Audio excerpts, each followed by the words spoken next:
I think he's in a perfect spot because of the nature of that offense. It's an offense built on the quarterback as a runner, the only offense in the league built like that, as opposed to a ball distributor. And I think it's a perfect spot because the defense has to play a certain way to deal with Lamar Jackson, and you get holes that are created. And one thing that stood out watching Dobbins at Ohio State is he ran through a lot of big holes.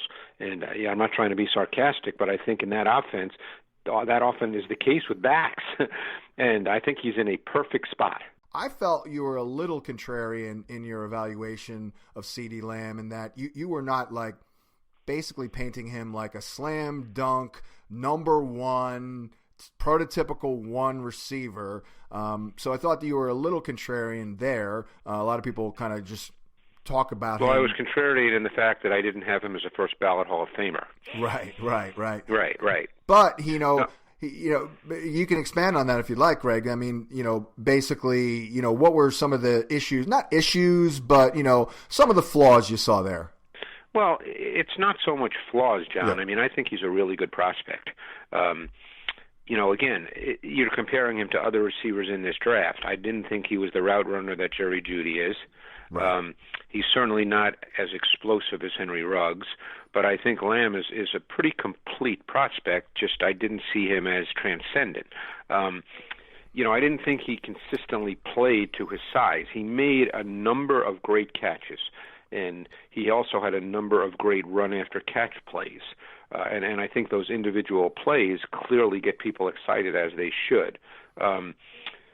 I don't think he's a sudden explosive guy. I think that he's smooth, he's fluid. I'll be real curious to see when he, really gets against good man-to-man coverage, how he handles himself. I would say he's much more of a strider than a speedster. And that stride length did allow him to eat up cushion and at times get vertical. So I liked him as a player.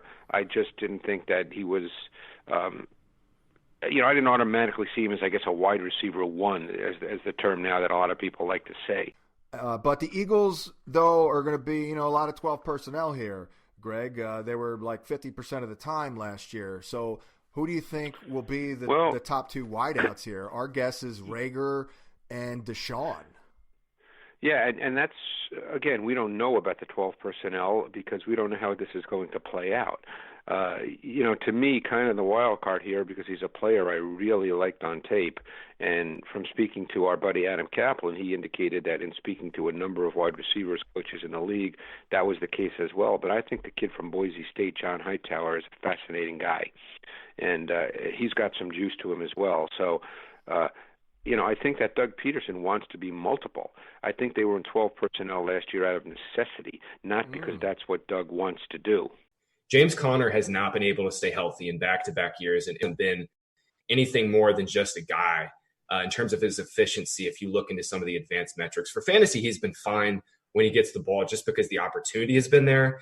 But Anthony McFarland is extremely talented. He led this class in yards created per attempt. I think he was misused a little bit at Maryland in the sense that he could have been way more of an explosive and impact player as a pass catcher.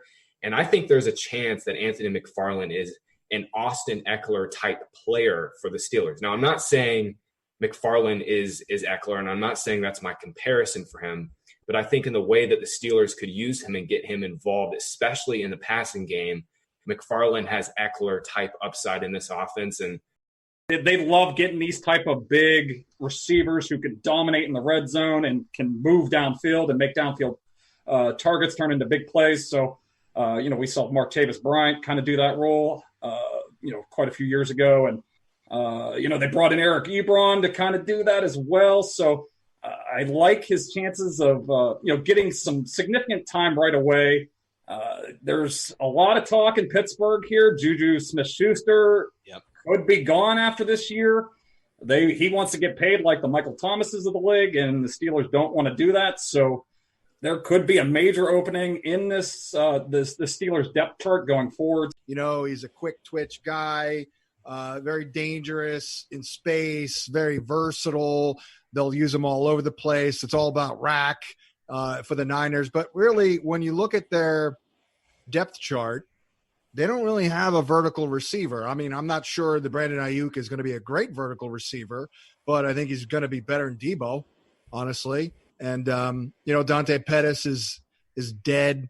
Shanahan did tell me at the combine that Trent Taylor was their best player last year, so in camp before he got hurt. So maybe he has a role here in the slot, but they can move Ayuk all over the formation, I'm sure.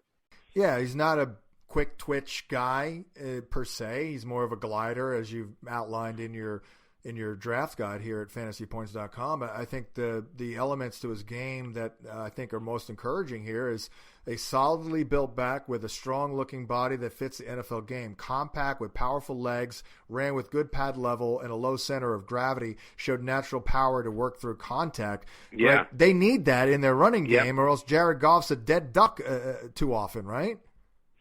Yeah, and then at the end of the day, what I really liked about the kid was I thought he had such a good understanding of defensive fronts. And I think that's critical for a back. So I really like Cam Akers. So we'll see. But, I mean, when you draft a back in the second round, I don't think you're drafting him to sit on the bench.